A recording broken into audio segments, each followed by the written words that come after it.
Bonsoir à tous, c'est Rav Tov les Koulam. Avant de commencer le cours, j'aimerais le dédicacer pour la réussite et toutes les délivrances pour Raïssa Bat Emilienne et Lino David Ben Raïssa. Ok, ainsi que la réussite pour tout l'homme Israël, Bezrat Hashem. Le cours de ce soir par rapport à Pessah, bien entendu, l'actualité. Il y a un point intéressant qui est en train de se produire et à mon avis, les prochains jours vont être cruciaux par rapport à la suite des événements. J'ai l'impression qu'on va passer de vitesse. Cette semaine, bizarrement, Trump invite Netanyahou en urgence. Ok, rendez-vous à la Maison Blanche. Vous avez bien compris que quand il y a des rendez-vous comme ça, c'est parce qu'il faut prendre des décisions. Il faut prendre des décisions. C'est pas pour transmettre une information. Transmettre une information. T'as des personnes dans le gouvernement, dans l'administration américaine, qui peuvent faire l'aller-retour, que ce soit, si c'est au niveau du militaire, t'envoies le général, si c'est au niveau diplomatique, t'envoies l'émissaire au Moyen-Orient, t'envoies le secrétaire d'État.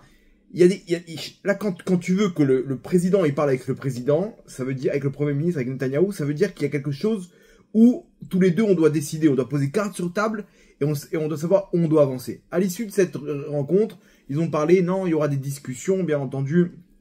On a réussi à décrocher des discussions avec l'Iran, des discussions directes, ok, pour pouvoir neutraliser le programme nucléaire iranien. Ok, donc celui qui a pas compris que c'était un leurre, alors il faut savoir lire entre les lignes. Ici, l'histoire elle est simple. Il faut faire taire le monde et surtout les Européens qui demandent, qui sont fans de tout ce qui est négociation et discussion et protocole pour arriver à la paix. Des fois, il faut savoir une chose, que la guerre, malheureusement, c'est le meilleur moyen pour arriver à la paix. Jusqu'à aujourd'hui, il y a la paix avec l'Allemagne, avec le Japon, parce qu'ils ont pris sur la tête à la Seconde Guerre mondiale. Et aujourd'hui, ils ont compris que bon, la guerre, ça mène à rien. Et des fois, il faut savoir qu'il y a des idéologies de vouloir faire la guerre. Et la meilleure réponse, malheureusement, c'est la guerre. Et malheureusement, il y en a qui n'ont pas compris tout ça, hein, surtout comment ça marche au Moyen-Orient. Et on veut des discussions, on veut la paix. Et à la fin, on se rend compte que malheureusement, ça se retourne contre nous parce que le temps, il joue pas en notre faveur. Donc, pour faire taire les Européens, faire taire le monde, on va arriver à des discussions qui vont bien entendu arriver. Donc, c'est Shabbat. Shabbat, c'est ce samedi-là, donc discussion directe avec l'émissaire au Moyen-Orient, Witkoff, et le ministre des Affaires étrangères iranien. Imaginez-vous, c'est une grosse rencontre. Là-bas, ils vont leur demander, on veut plus de nucléaire. Vous croyez vraiment que l'Iran, ils vont gober ça? Alors, soit ils vont jouer avec le temps, ok, mais les États-Unis, ils n'ont pas le temps. Pourquoi? Parce qu'ils ont tout préparé pour la guerre, et ça coûte cher de garder des avions, des porte-avions, et des milliers de soldats là-bas sur le plan logistique. C'est 3 repas par jour, ça coûte cher, ok? Donc il faut, on n'a pas le temps. Et donc les discussions, elles vont exploser, et là, on a enfin tout essayé, et malheureusement, il reste une dernière carte, c'est la guerre, ok? Et donc, il y a deux choix. Ou, donc à l'issue de ces discussions, on va arriver donc à dos au mur et il faut ou attaquer, ok, pour neutraliser maintenant avec la guerre, ou que l'Iran décide, attends, 2 secondes, la meilleure défense c'est l'attaque, ok, meilleure défense c'est l'attaque. Je vais pas attendre qu'ils me bombardent tous mes hangars de missiles balistiques, ok. Autant les utiliser avant qu'ils les bombardent et au moins tenter de faire le maximum de dégâts. C'est logique, non? Ils ont des milliers de missiles balistiques, ok? Ils savent très bien, les États-Unis, Israël, où se trouvent tous ces missiles balistiques, ok? Donc qu'est-ce que t'attends? T'attends qu'ils les bombardent tous et de finir comme un, je sais pas. Viens, au moins tu pars bon perdant avec au moins tu t'es fait battre, au moins t'as mis une claque, tu vois, avant de tomber. Ils ont besoin de cet honneur, après tout ce qu'ils ont investi. Ok, donc peut-être qu'ils risquent de surprendre Israël, ou de surprendre les bases américaines au Moyen-Orient, et donc on se retrouve face à une situation où le Moyen-Orient risque de s'enflammer dans tous les sens. Ok, en parallèle, au niveau économique, ça part dans tous les sens. Donc, qu'est-ce qu'on fait? Le monde, il a besoin d'un peu d'ordre. Et ça tombe bien, le soir de Pessah, on appelle ça l'El HaSeder. Le soir où on met de l'ordre. On met de l'ordre, pourquoi? Parce que le monde rentre dans une nouvelle dimension, une dimension géoulatique, ok, où la lumière du Mashiach, ok, à Pessah, elle descend dans le monde. Elle descend dans le monde. Et quand la lumière de Pessah, elle descend dans le monde, alors le monde, il avance vers la Géoula. Est-ce qu'on est prêt pour la venue du Mashiach? J'ai pas l'impression. Je pense qu'il nous manque encore à comprendre c'est quoi cette lumière et nous-mêmes à être le Keli, l'ustensile, le réceptacle pour pouvoir recevoir cette lumière. Parce que malheureusement, il y en a beaucoup qui sont à côté de leur pompe, ok, et moi avec, et on a besoin ensemble. On va faire une petite analyse si vous voulez bien, de savoir qu'est-ce qu'Hachem il attend de nous cette veille de Pessah et toute l'année. Quel est le niveau qu'on doit atteindre de notre côté, de faire ce switch dans notre cerveau pour pouvoir être prêt à recevoir cette lumière et faire aussi avancer les choses face au bras de fer qui nous attend au Moyen-Orient. La suite des événements, vous le savez, je vous le dis depuis plusieurs cours, on va danser dans les rues. On va danser de joie dans les rues parce que Akadosh Baruch Hu, il a prévu une grande lumière. Cette lumière, elle descend à Pessah, il ne faut pas passer à côté, Bezrat Hashem. Donc c'est le cours de ce soir. Ensemble, on va essayer d'analyser un point, ok, et d'essayer d'adopter cette leçon, cette analyse, cette lumière, pour pouvoir faire avancer les choses et pour pouvoir arriver à notre Géoula, Bezrat Hashem, qu'on attend avec impatience, Berachamim. Accrochez vos ceintures, ok, on va faire un petit voyage sympathique, et vous inquiétez pas, vous serez chez vous pour le soir du Seder, pour Pessah, mais avec cette lumière, Bezrat Hashem, beaucoup de Hidushim, donc accrochez au moins vos ceintures. À Pessah, l'acteur principal, ok, ce soir de Pessah, l'acteur principal, c'est l'enfant. Notre enfant, ok, on a une mitzvah, la mitzvah principale de tout le Seder de Pessah, c'est Veigadta Lebinecha, de raconter la sortie d'Égypte à notre enfant. Il y a écrit dans la Torah, Veigadta Lebinecha, tu raconteras à ton enfant. C'est-à-dire que t'as tout ce qui va se passer, il y a plein de mitzvot le soir de Pessah, ok, mais toutes les mitzvot, elles sont comprises elles sont incluses dans cette mitzvah principale qui est le récit de la sortie d'Égypte. Ce récit, il s'adresse à qui? À mon fils. Veigata lebincha. À ton fils, tu raconteras cette histoire. Tu dois transmettre la Emouna, tu dois transmettre cette lumière de la sortie d'Égypte. Tu dois faire hériter cette lumière à ton fils. Ok? Donc si t'en as plusieurs, il y en a plusieurs. Ok? Si t'es pas encore marié, alors c'est à toi-même. Si t'es marié, t'as pas encore d'enfant, c'est à ta femme. Il y a une transmission qui se fait tous les ans. C'est une transmission matérielle et spirituelle de cette sortie d'Égypte que toute l'année on doit comment dire, on doit continuer à investir, ok, dans le récit qu'on fait. On se rappelle de la sortie d'Égypte deux fois dans la journée avec le schéma qu'on lit 2 fois par jour. On a une obligation de se rappeler qu'on est caché de la sortie d'Égypte. Pourquoi? Parce que c'est là que tout a commencé pour le Ham Israël. C'est là que le Ham Israël a vu naître a connu cette lumière du peuple qui va servir Hachem et qui va amener la royauté d'Hachem sur terre. Donc l'enfant, on a besoin de lui. C'est grâce à lui qu'on va réaliser cette mitzvah. Donc il n'y a pas de table pour les enfants à Pessah. On n'est pas là tous ensemble, en train de kiffer, et l'enfant il est mis de côté. Celui qui fait ça, il a rien compris. Ok, on est là, nous, attends, il me dérange, vas-y, mets-les là-bas avec des bonbons, et laissez-nous kiffer entre grands, entre adultes. On a besoin de raconter, faire tous les misates. Non, t'as rien compris. L'enfant, il doit être à côté de toi. Et tu dois le réveiller sa curiosité. Et quand il pose une question, waouh, là c'est jackpot. Si l'enfant, tout ce qu'on fait, c'est pour le réveiller à poser des questions. Alors, quand aujourd'hui, ils ont rien compris, les enfants, donc qu'est-ce qu'on leur dit?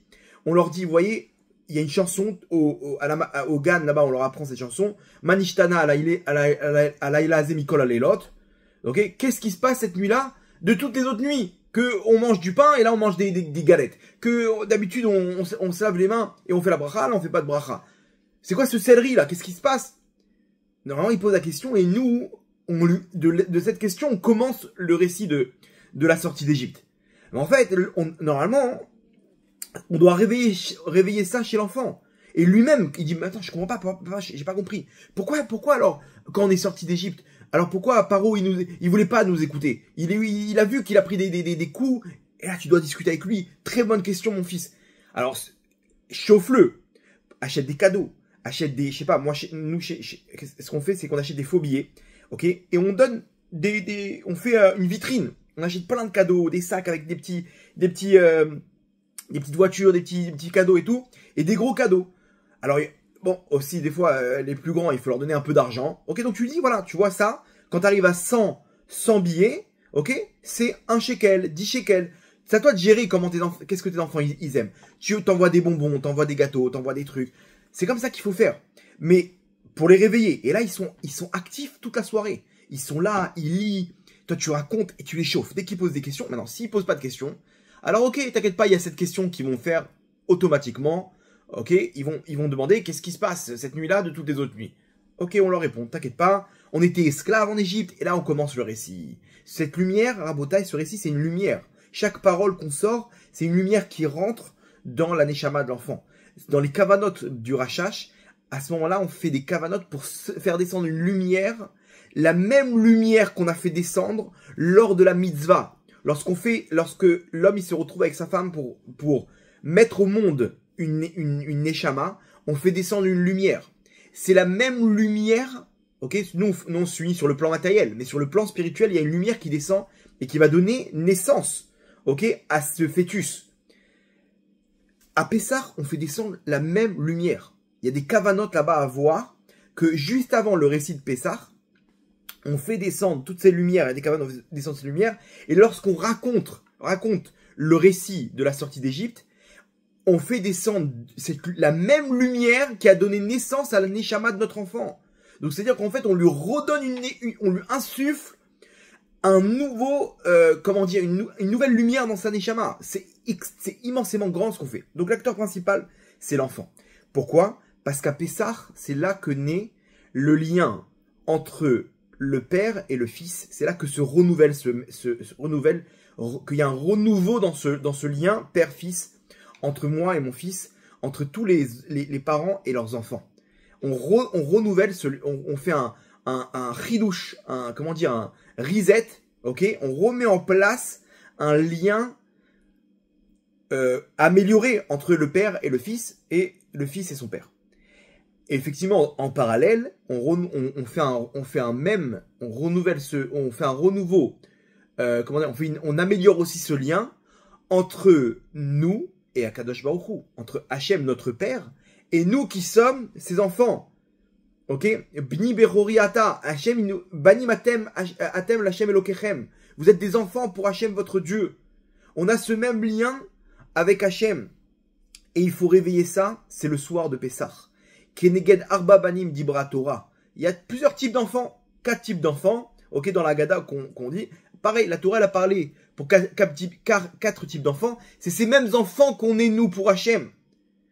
Et donc, l'acteur principal, c'est aussi moi, vis-à-vis d'Hachem, qui suis l'enfant d'Hachem. C'est l'enfant. Cet enfant-là, qui va définir quelque chose de nouveau entre Hachem et moi.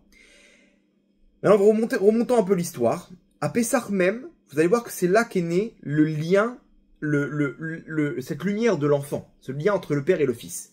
Avraham Avinu, le premier, ok, il cherche à savoir comment servir Hachem. Comment je peux te servir Hachem? Il y a il est là toute sa vie en train de chercher, il y a un Dieu. Ok, je fais quoi maintenant? Ok, il a compris qu'il y a un Dieu unique, et Hachem, il se dévoile à lui, et il diffuse cette lumière à travers le monde. Il leur dit, il y a un Dieu qui est le roi du monde, qui a créé ce monde-là, et il faut le servir. Et il commence à diffuser cette lumière, où on est là en tant que serviteur pour Hachem. Serviteur de Dieu.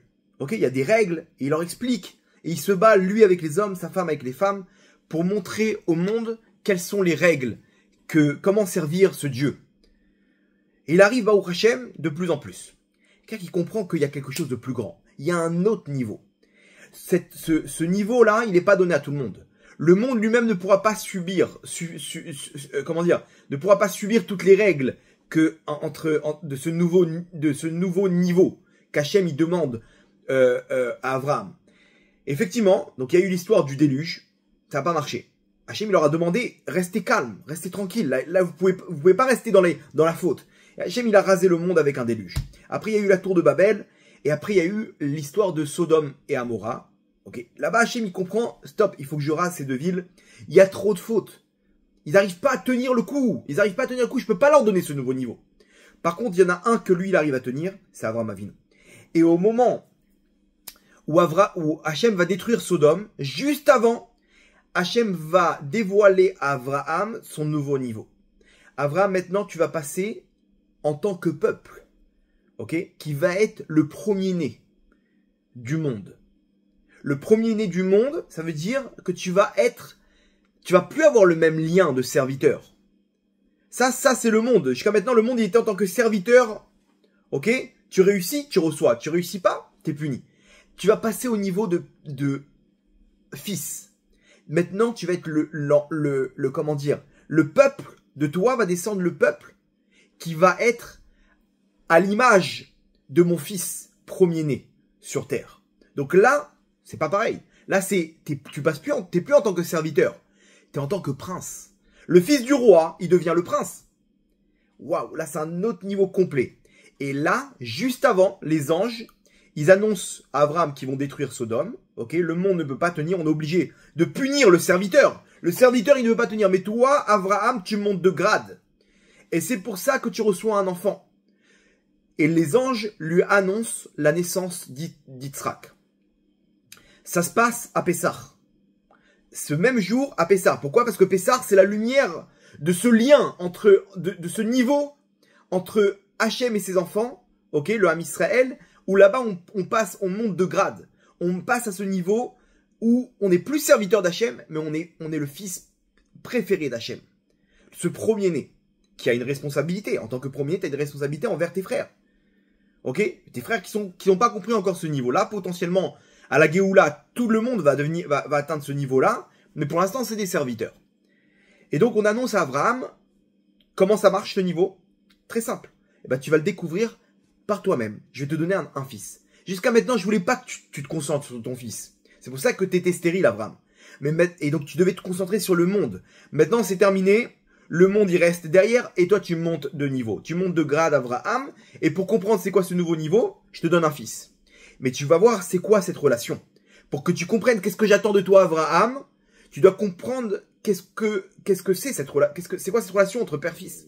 Et donc, je te donne un fils qui va s'appeler Yitzhak.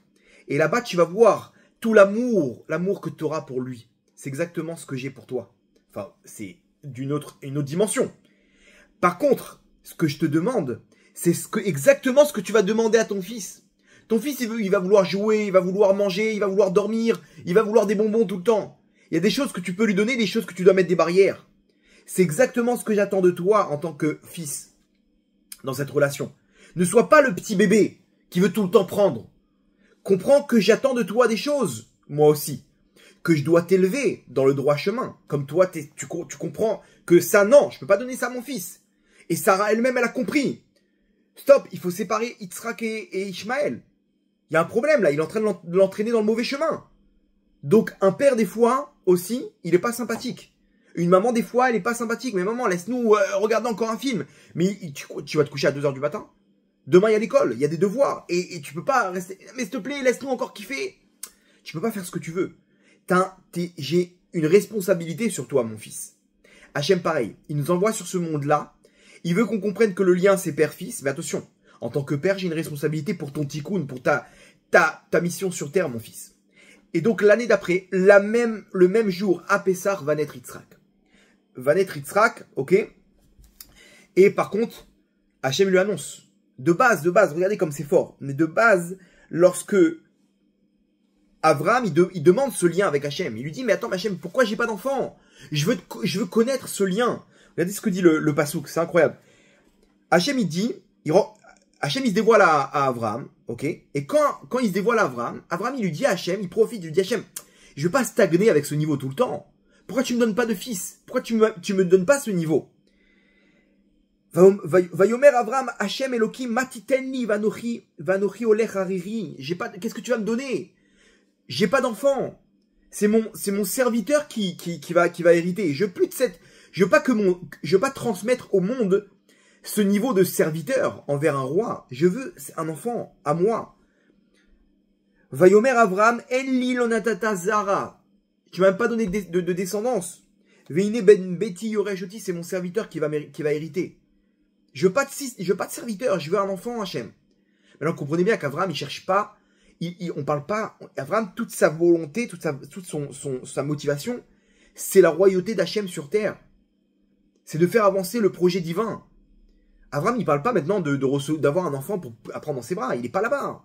Il n'est pas dans le côté sentimental. Il est dans le côté spirituel.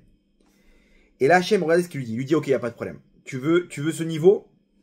Ça commence dès maintenant. Toi et moi, on va faire une avance. Mais attention, ce niveau va se matérialiser en tant que peuple qui va être enfin mon premier-né que à la sortie d'Égypte. Et regardez ce qu'Hachem lui dit. Donc Hachem, il lui donne toutes les instructions pour cette alliance et tout, ce qu'on appelle Brit Ben Abetarim. Vayomer le Avram, il lui dit à Abraham, Yadoa Teda, Kiger Yezaracha Be'eretz Lolaem, Va'avadum, Ve'inu Otam, Arba Meot Shana. Tu veux que tes enfants, tu veux arriver à ce niveau-là. Ça va commencer avec toi, avec Yitzhak. Ok? Ça a commencé 400 ans. Ça a commencé. Ok? Vavadum Ve'inu Otam, Arba Meot Shana. Ça a commencé à la naissance de Yitzhak. C'est là-bas que ça a commencé la procédure. Mais tu dois être esclave. Ta descendance va être esclave. Attends, je te demande de me donner un enfant. Tu me dis, attention, tu seras esclave pendant 400 ans. Tu veux une descendance? C'est-à-dire quoi, tu veux une descendance? Tu vas arriver à ce niveau? Très bien. Ça coûte cher. 400 ans d'esclavage. Ça a commencé avec Yitzhak. Et ça s'est terminé avec l'homme Israël à Pessah à la sortie d'Égypte. Ça a commencé à Pessah avec la naissance d'Yitzhak. Avec la nouvelle que va naître Yitzhak. Lorsque les anges ont annoncé à Abraham, c'est à Pessah. Yitzhak naît à Pessah et les d'Israël sortiront à Pessah. Ce lien que tu cherches là, de père-fils, c'est à Pessah, mais ça va se finaliser 400 ans plus tard, à la sortie d'Égypte. Vegam et agoy asher ya'avodu dan anochi va'acharechen yetsu berechush gadol. Après, vous allez sortir avec un grand trésor. Ce grand trésor, Rabotai, c'est ce lien qu'on tous les ans on peut retirer que cette sortie d'Égypte, qui est ce lien spirituel qu'Hachem il attend de nous. Attends, moi je te demande un enfant, tu me dis tu vas finir 400 ans en Égypte, Hachem? Non, tu demandes. Derrière Abraham, il demandait pas un cadeau, il demandait ce niveau spirituel. Très bien, pour ça, ça coûte cher. Pourquoi? Parce que si tu veux être mon fils, il y a une responsabilité. Tu veux être un prince, pour ça il faut que tu fasses ton tikkun. Et tu vas devoir passer en tant qu'esclave pour arriver à décrocher ce niveau de père-fils. Et regardez comme c'est fort. Juste avant de sortir d'Égypte, il y a la 10e plaie. 10e plaie, ok? 10e plaie, c'est quoi? C'est l'annonce. Hachem, il annonce au Ham Israël, ça y est, vous êtes arrivés au niveau de mes enfants. Pourquoi? Parce que Hachem lui-même, il annonce à Paro. Il dit, va à Martha, à Moshe, il annonce à Paro, ok? Va à Martha les Paro. Ko amar Hachem. Comme ça, il a déclaré Hachem, les Paro. Bni Bechori Israël, mon fils, mon premier-né Israël. C'est Hachem, il annonce au Bni Israël, vous êtes mes enfants, ça y est, vous avez atteint ce niveau. Ce niveau qui a commencé, il a planté la graine, Avraham Avinu, ok? Qui a commencé avec Yitzhak. Et qui se finalise avec vous-même, mes enfants, toutes les générations, à Pessah, aussi qu'on veut retirer cette lumière. Bni Bechori Israël, vous avez atteint le niveau de mes enfants, premier-né Israël. 3 petits points. Vete amen les chalecho, et si tu refuses Paro de le renvoyer, Ine anochi oreg et bincha bechorecha. Voici que je tuerai ton fils premier-né. Imaginez-vous ce pasouk, ce verset, cette annonce pour n'importe quelle personne du Ham Israël à l'époque, quelle annonce incroyable. Moi, Hachem il m'annonce, sache que t'es devenu mon premier-né. Ok, j'entends. Mais par contre, quand je vois de mes propres yeux la 10e plaie, que Akadosh Baruch Hu il descend et il tue chaque premier-né des Égyptiens, là, imaginez-vous les frissons que un Ben Israël il doit avoir dans le dos. Waouh! Attends, tout ce qu'Hachem il fait, c'est mesure pour mesure. Ok? Maintenant, si Hachem il tue ses premiers-nés, ça veut dire quoi? Ça veut dire que mesure pour mesure, parce que toi, Paro, t'as touché à mes premiers-nés. Donc moi, qu'est-ce que je comprends? Je comprends que j'ai atteint le niveau de premier-né du Ham Israël, d'Hachem. Je suis devenu le premier-né d'Hachem. J'ai atteint ce niveau qu'Abraham il a tant espéré. Ça y est. Je suis devenu le fils premier-né d'Hachem. Le premier-né, il reçoit toute l'attention. C'est moi qui vais avoir la responsabilité pour le monde. Ça m'a coûté cher. Parce que cette responsabilité, je peux pas être un gosse. Le premier-né, il a une responsabilité supérieure envers ses frères. Donc là, maintenant, j'ai atteint ce niveau. Et c'est à la sortie d'Égypte que je le comprends. C'est à la sortie d'Égypte qu'Hachem nous annonce, mes enfants, vous êtes devenus mes enfants premiers-nés. Et là, on va commencer l'aventure. Et tous les ans à Pessah, Rabotai, on renouvelle le lien. On renouvelle le lien. On fait descendre cette lumière entre moi et Akadosh Baruch Hu, où je passe à ce niveau de comment dire, de ben envers Hachem, de fils envers Hachem.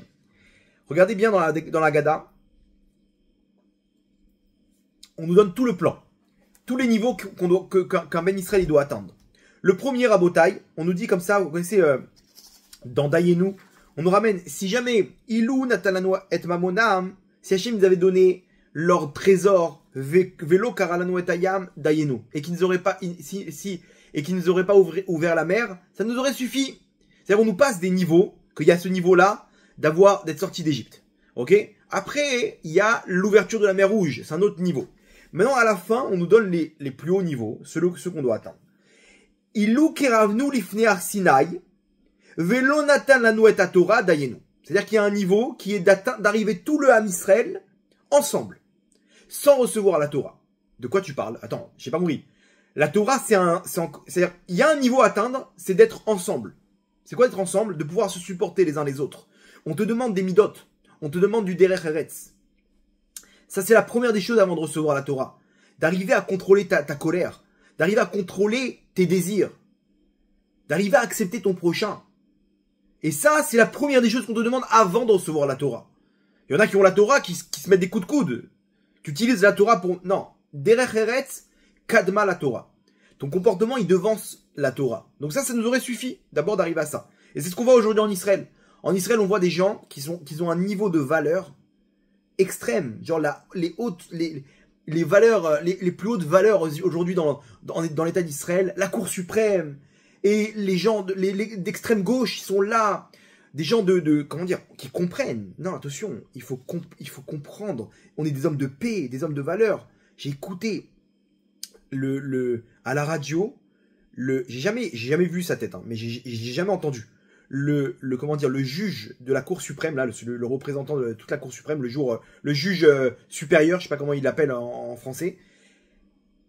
Il a, dans sa façon de parler, tu sens qu'il est imbattable, le mec. Tu sens que tu peux pas l'arnaquer. Il a une vision des choses qu'il impose au monde, quoi. Mais genre, alors nous, on comprend que il prend parti pour la gauche. Il prend parti sur le plan politique. Il tend vers l'extrême gauche. On sent tout de suite.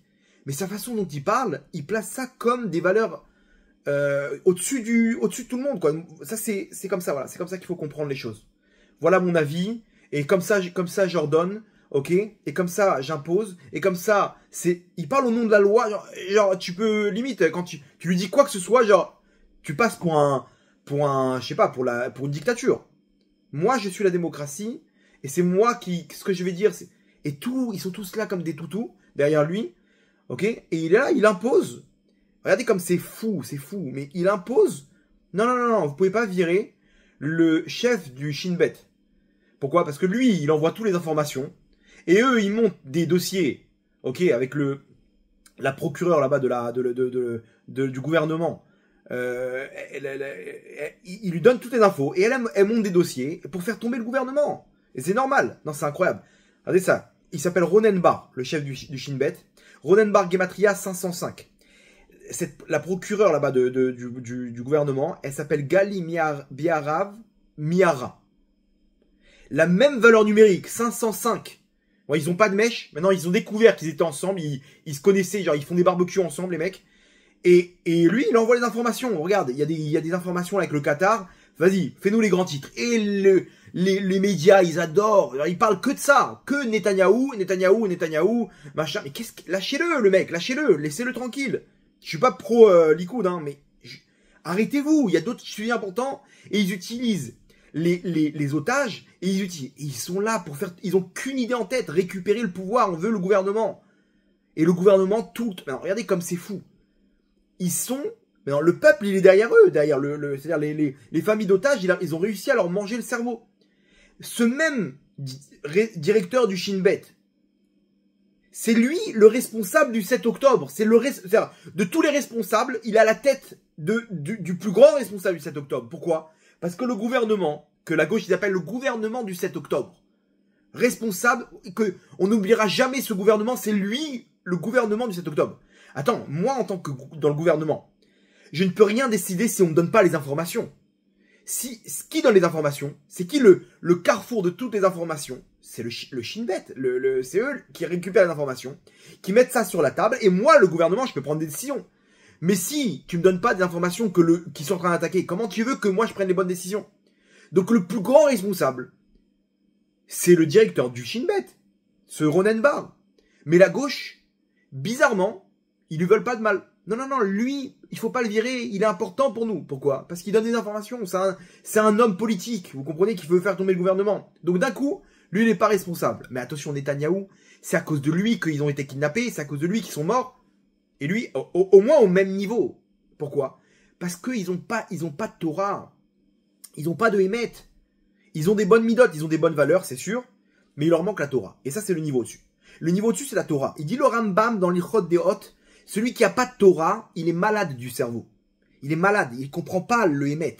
Il croit avoir raison, il est sûr, mais il est comme un malade qui fume du shit, du cannabis. Il comprend pas ce que tu veux de lui. Tu lui dis, mais attends, tu rigoles ou quoi? Je suis très bien dans ma peau. T'es malade. Tant que t'es dépendant de cette drogue, t'es malade. Il comprend pas qu'il est malade, le mec.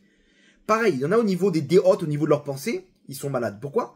Parce que ils pensent faire le bien, mais au fond, ils veulent que leur intérêt.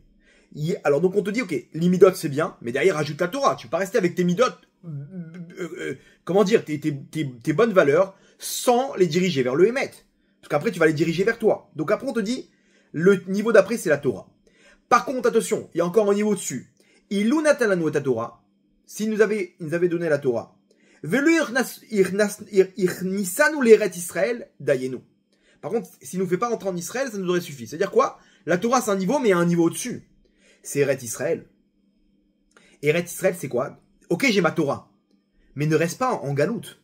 Ne reste pas tout seul. Avec ta Torah, t'as compris le Hémet, et t'es tout seul, ok?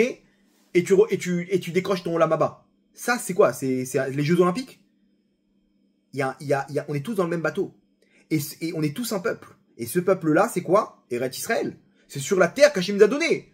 Il y a une terre avec un peuple. Un peuple, c'est quoi? C'est pas qu'on est éparpillé à travers le monde. Un peuple est sur la même terre, on est chacun les mêmes citoyens, avec la même carte d'identité, qui est celle de la Malchoute d'Hachem, de la route d'Hachem. Donc ça, c'est le Ham Israël. Et ça, c'est quand en Eret Israël. En dehors, on est en Galoute. Galoute, c'est chacun pour soi. Mais en Israël, c'est tous ensemble. Mais il y en a qui sont encore coincés dans ce truc-là de Ham Israël. Il y a un niveau au-dessus. C'est oui, on fait partie du peuple d'Hachem, mais on n'est pas des serviteurs. C'est-à-dire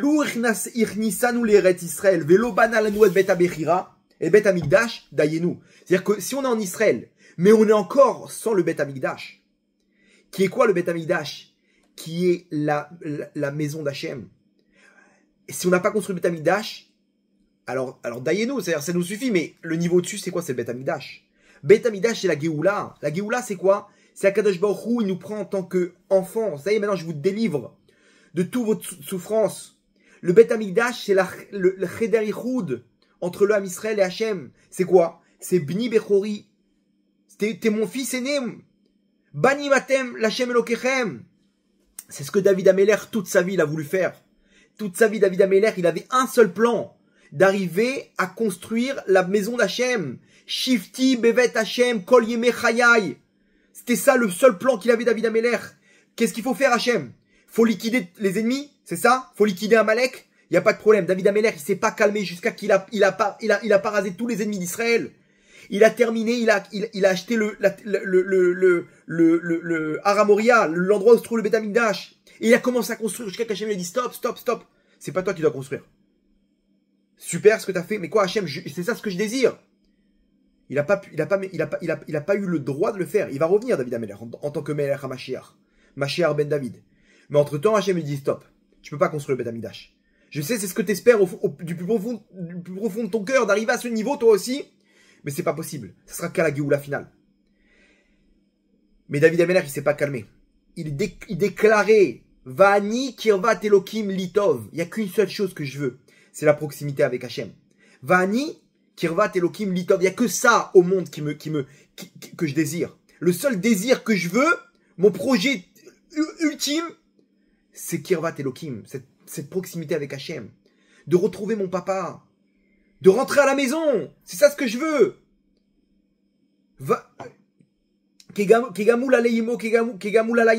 nefesh, mon âme, elle est comme dans les bras comme un enfant dans les bras de sa maman. C'est ça ce que je veux cette aventure avec Hachem. Je veux pas venir comme un fonctionnaire faire mon comment dire, pointer dans ce monde pendant 70, 80, 90 ans. Je suis venu pour décrocher ce niveau d'enfant avec toi Hachem. Et toute cette vécoute d'Hachem, elle se passe le soir de Pessah. Toute l'année avec la Emouna, tu peux rentrer avec ce niveau-là de tchouva me'ava. Je fais tchouva parce que je suis amoureux d'Hachem. Et j'ai mal d'avoir trahi mon papa. Après tout ce qu'il m'a donné. Après tout ce qu'il a fait pour moi. J'ai mal, de me dire, j'ai déçu mon papa. Akadosh Baruch Hu, Melech Malchei HaMelachim, qui me donne tous les jours à respirer, qui m'a donné une femme et des enfants et tout ça, et qui m'accompagne H24, 7 jours sur 7. Et moi, je suis parti voir des bêtises sur Internet, je suis parti tromper Hachem, et je suis parti, j'ai transgressé Shabbat, et je m'habille pas de sa noix, et je suis... Pourquoi C'est vrai, c'est pas sympa, Hachem me demande des épreuves. Mais ces épreuves-là, ils te demandent par amour pour toi, comme toi, ce que tu demandes des enfants. Quand tu vois ton enfant partir en cacahuète, t'as pas mal au cœur. Et ben quand toi, tu respectes pas ce qu'il y a écrit dans la Torah, dis-toi qu'Hachem aussi, il a mal au cœur. Parce qu'Hachem, il veut te voir à l'éternité avec lui. Mais il sait très bien que maintenant, ce manque de tsiniout, ce manque de gdusha, ce manque de mitzvot, il te sépare de lui à l'éternité. Donc Hachem, il veut pas. Hachem, il est obligé de mon fils, je suis obligé de t'enlever ta console. Je suis obligé de t'enlever ta parnassa. Je suis obligé vous comprenez, Hachem, il attend de nous ce lien. Et ça se passe à Pessah, Rabotai. C'est le lien que Hachem, il veut qu'on reçoit à Pessah. Et pour ça, il nous dit, c'est ce même lien que tu dois avoir avec tes enfants. Tu dois leur transmettre ça à tes enfants. C'est cette lumière que tu dois transmettre à tes enfants. C'est là-bas que tu dois créer cette proximité spirituelle avec ton fils. Et c'est là-bas que tu crées, qu'Hachem, il crée cette proximité spirituelle avec toi. Ok, donc Hachem, comment tu comprends ce qu'Hachem il veut de toi, ce lien? Comment je peux le comprendre sur le plan matériel? En amenant des enfants sur terre. C'est ça ce qu'Abraham il a compris. Quand maintenant je vais amener Yitzhak, j'ai compris l'histoire. Et ça c'est ce qu'Hachem il attend de nous. Il dit Kohamar Hachem béni Bechori Israël. Hachem il déclare Am Israël, vous êtes mes fils, mon premier-né. Mon petit-fils chouchou que j'embrasse. Attention, des fois mon tzaddik, je suis obligé de te prendre, te doucher, t'es tout sale. Et un enfant, quand on le douche, ok, un bébé, il pleure. Parce qu'il comprend pas, mais qu'est-ce que tu veux là? Maman, qu'est-ce qui t'arrive? Pourquoi tu me mets de l'eau sur le visage? Pourquoi tu me mets du savon? Et le petit, il pleure. Et après, il comprend. Il comprend, il est là dans sa baignoire, tranquille, ok, en train de se balader, en train de patauger avec ses petites... Là, il kiffe. Pourquoi? Parce qu'il a grandi, il a un peu plus de date. Il a compris, ma maman, elle me veut du bien. Au début, il a pas compris, mais là, il a compris. Ma maman, elle me veut du bien. Et ce bain-là, il est bien, il est important pour moi. Ça, il a compris de plus en plus. Donc Hachem, il nous demande, restez pas des enfants spirituels, des bébés spirituels, grandissez, ok? Comprenez ce lien. Ce que tu demandes à ton fils, c'est exactement ce que je te demande, mon fils. Remplis-toi en émouna, que je t'accompagne. Mais ne m'abandonne pas dans les épreuves, parce que ces épreuves-là, elles sont là pour te faire grandir. Elles sont là pour t'éduquer et t'élever sur le plan spirituel. Comme les Bnei Israël en Égypte. Et à la fin, tu vas sortir de ces épreuves. À la fin, toi et moi, on va vivre une aventure incroyable. Mais je suis obligé de passer par la réparation de tes fautes. Par le tikkun de ta neshama. Sourmira, va c'est top. D'abord, il faut sortir du mal. Et après, ensemble, on va faire cette aventure. Ensemble, main dans la main. Mais tant que t'as pas compris, je suis obligé de t'enlever tes jouets pour que tu puisses faire tes devoirs. Et après, regardez le lien entre un enfant et son père. Il y a rien de plus grand. Il y a rien de plus grand. C'est ce qu'Hachem, il attend de nous, Rabotai. Et ça se passe à Pessah. Cette lumière, elle passe à Pessah. C'est là-bas qu'on arrive à décrocher cette dvekut b'Hashem, cette proximité avec Hachem. Entre parenthèses, c'est ça le srout qu'on a réveillé pour sortir d'Égypte. 200. Va omar lach bedamaïr chai. Va omar lach et tu lui diras par tes 100, tes 200, deux types de sang, ok, tu vivras. C'est quoi, c'est le type de sang? Le sang du Pessah qu'on a mis sur les linteaux et le sang de la Mila. C'est quoi le sang de la Mila? Qu'est-ce qu'on a voulu réveiller chez Hachem? Hachem, on veut être tes enfants. La Mila, ça représente quoi? Le fils qui vient de naître. Hachem, on veut être ce peuple qui veut naître maintenant en tant que ton fils premier-né. On veut plus rester des serviteurs en Égypte. 4/5 ont voulu rester des serviteurs. Ça, Hachem, il dit non, ça c'est tu veux rester dans le monde, il n'y a pas de problème, c'est le monde. J'en ai plein des peuples comme ça qui me servent. Je veux Béni Bechori, Israël. C'est ça ce que je veux. Il y en a 4/5 qui n'étaient pas prêts à ça. Ils disent non, moi je veux pas, moi je veux pas, ça me demande une responsabilité d'être le prince. Je suis très bien, moi, avec mon fonctionnaire. Sauf que le problème, c'est quoi? C'est que Avraham Avinu, il a déjà fait l'alliance avec Hachem. Si tu veux pas, Gilgoul. Si tu veux pas respecter cette Torah et les mitzvot avec cette aventure avec Hachem, tu veux pas réparer ta neshama, tu reviens, mon tzadik. Tu reviens, ma tzadika. C'est ça le problème. C'est ça le problème, Rabotai. Et donc, qu'est-ce qu'on fait? Dame Mila, on réveille le srout. Hachem, on veut tes enfants. On veut des enfants. Entre parenthèses, c'est exactement le même principe qu'Hachem, il nous demande d'avoir des enfants. Sur le plan moral, pourquoi? Pour qu'Hachem, il te dit, attends, il faut que tu comprennes qu'est-ce que je ressens, moi. Qu'est-ce que tu me fais ressentir? Toi, t'es un petit chauvave, mon fils. T'es une petite chauvava, ma tzadika. T'es là, à droite, à gauche, machin, Instagram, Facebook, et des avérotes du matin au soir. Ok? Des enfants turbulents, je vais te montrer c'est quoi. Donc, on te dit, amène des enfants. Pérou vous. Ok? Il faut se multiplier. Hachem nous demande. Donc maintenant, avec un fils, tu vas comprendre. Ouais. Pardon, Hachem. Là, maintenant, je peux faire tchouva. Et vous savez que c'est la halakha, que si on a deux personnes, pour être Razan, ok, pour être l'officiant, il y a deux, ils étudient la Torah, ils sont sérieux, ok, ils respectent toutes les halakhot. Il y en a un qui a des enfants et un qui n'a pas d'enfants, on préfère celui qui a des enfants. Pourquoi? Parce qu'il peut plus réveiller la miséricorde, parce que lui-même, il comprend qu'est-ce qu'Hachem, il attend de nous, ok, en tant que papa. Tandis que l'autre, il n'a pas d'enfant, il comprend rien, il sait même pas encore c'est quoi le système. Vous comprenez? Et c'est dur des enfants. Mais Rabotai, comprenez bien que cette lumière-là, Hachem, il nous le demande, parce que plus on amène des enfants, plus on comprend ce lien, plus on se rapproche d'Hachem avec ce lien de père-fils. Sur le plan kabbalistique, il faut savoir, le Kerem Shlomo, il ramène, le Kerem Shlomo, c'est le Rav Salman Eliaou, le père du Rav Mordechai Eliaou à la Vachalom, qui était le grand rabbin d'Israël. Il ramène là-bas un chidouche énorme. Il dit, il faut savoir que chaque fois qu'on fait descendre une neshama, on fait descendre avec ça une lumière dans notre neshama. C'est-à-dire, croyez, sur le plan kabbalistique, quand on amène un enfant sur terre, Hachem nous donne un cadeau dans notre neshama. Pourquoi? Parce que moi, je suis en train de me battre contre une force du mal et je suis en train de me battre, en train de construire une lumière dans ce monde-là. Le problème, c'est que dans ma neshama, il y a avec moi d'autres neshamas qui sont liés à ces deux champs de bataille. Ok? Et lorsque je fais descendre une neshama, et ben Akadosh Baruch Hu, qu'est-ce qu'il fait? Il me donne une lumière supplémentaire dans le combat, parce que je dois m'occuper maintenant de cette neshama. Mais cette neshama elle-même, elle va combattre ces batailles. Ok, dans cette guerre, elle va me joindre. Donc Hachem, il fait descendre avec cette neshama-là une lumière supplémentaire, une arme en plus.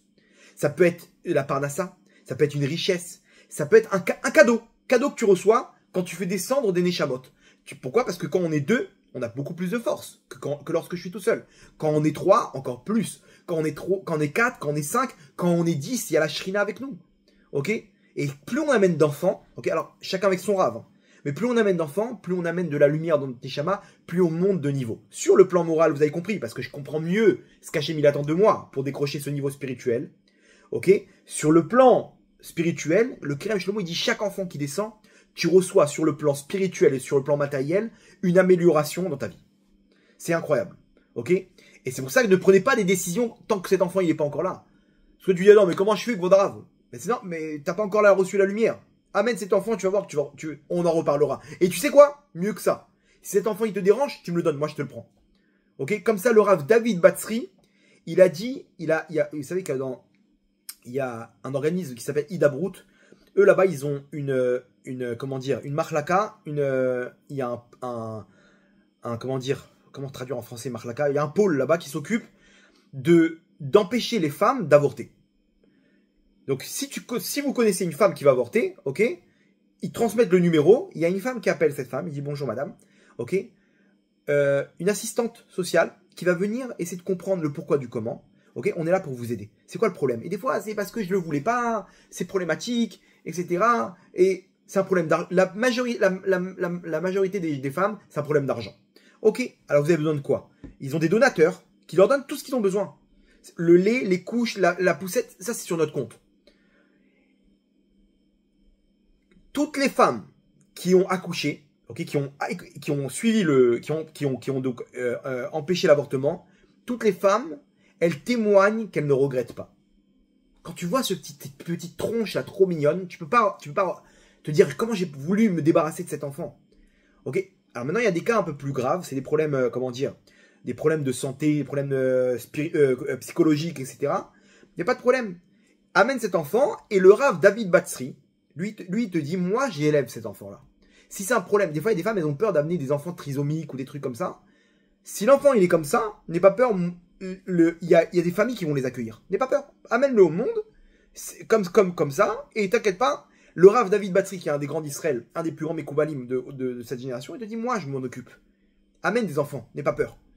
Ok, et des milliers, tous les ans de femmes qui sauvent leurs enfants grâce à cet organisme. Ok, donc, n'ayez pas peur. Amène-le, tu vas recevoir la lumière, et là d'un coup tu vas dire, personne ne touche. Personne ne touche. Ça c'est mon fils. Rabotai. Donc, vous comprenez qu'il y a deux niveaux. Ok, on l'a vu dans la Gada. Dayenu, le niveau qu'Hachem il attend nous, c'est pas que tu sois dans ta Torah, tes mitzvot, le Ham Israël, t'es en Israël. Non, c'est pas que ça. Le niveau suprême, c'est Va'ani Kirvat Elokim Litov. Ce niveau de Dvekud B'Hachem, de proximité avec Hachem, que tu peux avoir cette proximité que quand t'es le... Attends, c'est mon papa là, t'as pas compris. Quand tu viens, les soldats ils disent tu peux pas rentrer dans le palais du roi. Attends, je t'explique. Je suis pas un ministre. Moi, je suis son fils. Ouh là là, d'accord, pardon, c'est bon, vas-y, passe. Je suis le prince, qu'est-ce que tu veux? Je suis le futur héritier. Il y a personne ne peut parler à ce moment-là, vous comprenez? Cette proximité que t'as, que personne n'a au monde, c'est que le fils qui dans le palais du roi, avec son père, avec le roi. Donc ça, c'est le niveau qu'on attend. Et c'est ce qu'on demande aussi, Rabotai, à Rosh Hashanah. À Rosh Hashanah, on dit comme ça. Après le chauffeur, on dit Ayom Yamid Bemishpat Kol Yitzur Olam. Aujourd'hui, Hachem, il va tenir en jugement toutes les créatures du monde. Im Kebanim.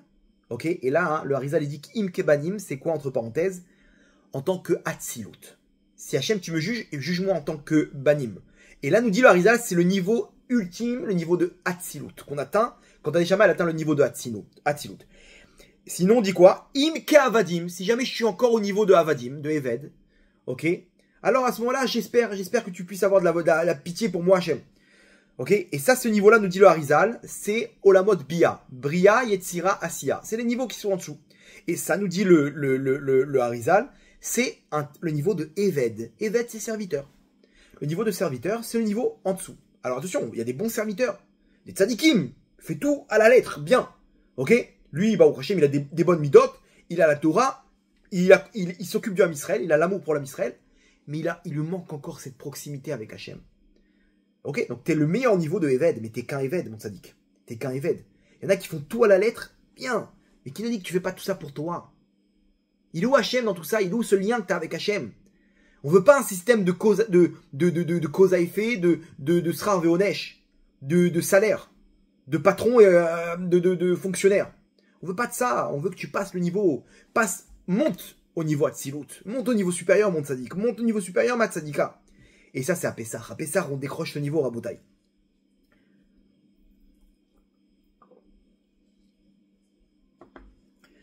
Je vous pose une question à $1 million. Question à $1 million. Comment ça se fait? Comment ça se fait que le Rav Shmuel Pola qui pose cette question, ok? Pour être émette. Comment ça se fait que les musulmans, ok, ils sont naturellement ultra orthodoxe envers Allah. Naturellement, un musulman, je sais pas, tu peux pas le détourner du chemin religieux, quoi. Il est dans sa religion, il bouge pas. C'est-à-dire que, tu vois, par exemple, le Hamas. Le Hamas, on est d'accord, c'est pas une organisation terroriste. C'est une idéologie. C'est du djihad. Le djihad, c'est quoi? C'est-à-dire maintenant, on est là pour réaliser ce qu'Hachem nous ordonne. Enfin, ce que Allah nous ordonne. Enfin, plutôt, on va te dire de faire au nom de Dieu ce que lui te demande de faire. Vous comprenez? C'est pas forcément ce que Allah demande de faire. C'est ce qu'on va t'expliquer, on va te dire ce que Allah veut de toi. Ok? C'est plus exactement. Et là-bas, on leur dit la guerre, les trucs, machin. Ok, attends, ça fait des années et des années qu'ils sont en guerre. Ils ont pris des coups de bâton. Comment ils restent dans le droit chemin? Ce qu'ils interprètent ça comme le droit chemin. Comment c'est possible? Ok, le Hamas, ils ont pris dans la tête. Pose tes armes. Pose tes armes. Tu vas être un bon musulman. Tu vas vivre à Gaza ou au Canada. Ok? Tu vas faire tout ton Coran tranquille. Non. Tu peux pas les détourner de leur vision, de leur idéologie. Tu peux pas les détourner de leur service divin. Ils prennent des coups. Ils prennent des bombes. Ils prennent des F-35. Ils bougent pas. Ils bougent pas. Et nous, alors tu prends la moindre petite épreuve, ok, le mec, ça y est, il est tombé dans, je sais pas, Semence 120, où il est tombé, il a vu un truc horrible sur Internet, c'est terminé. Tu prends le Bachour maintenant, il a tout abandonné. Tu prends le petit jeune là-bas, tu dis, mais qu'est-ce qui t'arrive? Allez, lève-toi. Non, Gvodara, vous savez pas ce que j'ai fait, comment je peux servir Hachem, après tout ce que j'ai vécu, comment je peux servir. La moindre épreuve, ok, hop, il est parti le mec, on l'a perdu. Combien de gens comme ça tu viens et tu vois, c'est une question d'orgueil, c'est une question on a touché à son orgueil, on lui a mal parlé, ok, moi ça y est, les rabbins c'est terminé, ok, la religion c'est terminé. Massadika, qu'est-ce qui t'arrive là? Parce que on t'a juste demandé d'allonger un petit peu ta jupe. Oui, je comprends pas, faut avoir un petit peu de tolérance, monsieur les rabbins. Attends, tolérance, d'accord, mais pourquoi je comprends pas? Pourquoi tu respectes pas? Toi aussi t'as pas de tolérance pour spirituel, pour nous. Non, je comprends pas, alors c'est terminé, ok? Moi, plus rien, d'accord? Putain, mais la moindre petite... Une paille, vous voyez une paille là dans le vent? Le moindre petit coup de vent, il n'y a plus personne. Eux, ils sont là, ils subissent des épreuves, des coups sur la tête, bam, des vagues et des vagues et des vagues. Il n'y en a aucun qui dit stop, ça y est, attends, j'ai tout donné pour Allah, ça y est, stop, j'en ai marre. Regarde ce qu'on prend sur la tête, regarde, on perd toutes les guerres. Non, les enfants, c'est pareil. Ils durent. L'idéologie, elle est dure. Tu peux pas les bouger. C'est dur comme de la pierre. Il y a rien à faire. Bah, pourquoi? Et nous, c'est une paille. C'est une paille, le truc. Comment le moindre petit problème, boum, c'est terminé. Il y a plus personne. Et on est là, il y a tous des organismes qui sont là pour rapprocher. Regardez dans quel état on est tous assimilés. Et des organismes, et vas-y, redonne-leur des cours, et explique-leur, et fais-leur des soirées dansantes pour les femmes, pour leur mettre une petite graine de tsniout. Allez, venez, on se prend en main, là. Non, tu peux bouger personne. Il n'y a rien à bouger. Quelqu'un peut répondre à cette question? Comment c'est possible? Comment c'est possible, Rabotai?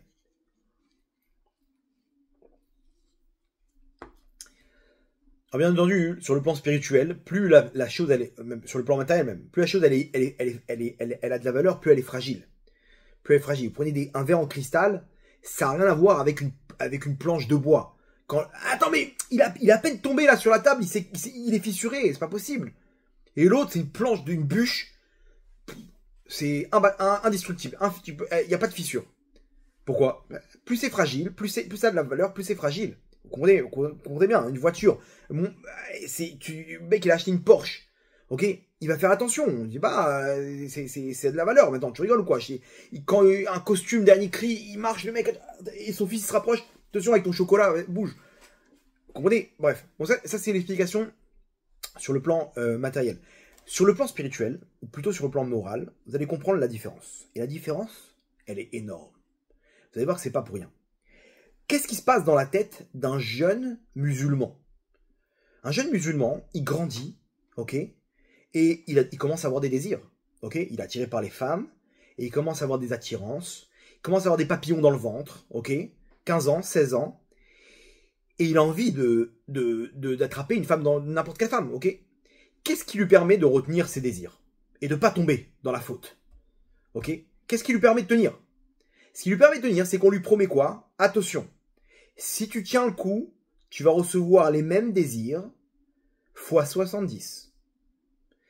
Et mieux que ça, si tu fais telle et telle chose, ce que tu attends là-bas, je sais très bien ce que tu as dans le ventre, ok? Ces petits papillons que tu as, tu le recevras un peu plus tard fois 70. Et 70 vierges, attention, on parle de... c'est de la bonne cam, c'est pas... Donc, moi, tu me donnes les forces de tenir, ok? Moi, quand tu me dis ça, tu me donnes les forces de tenir.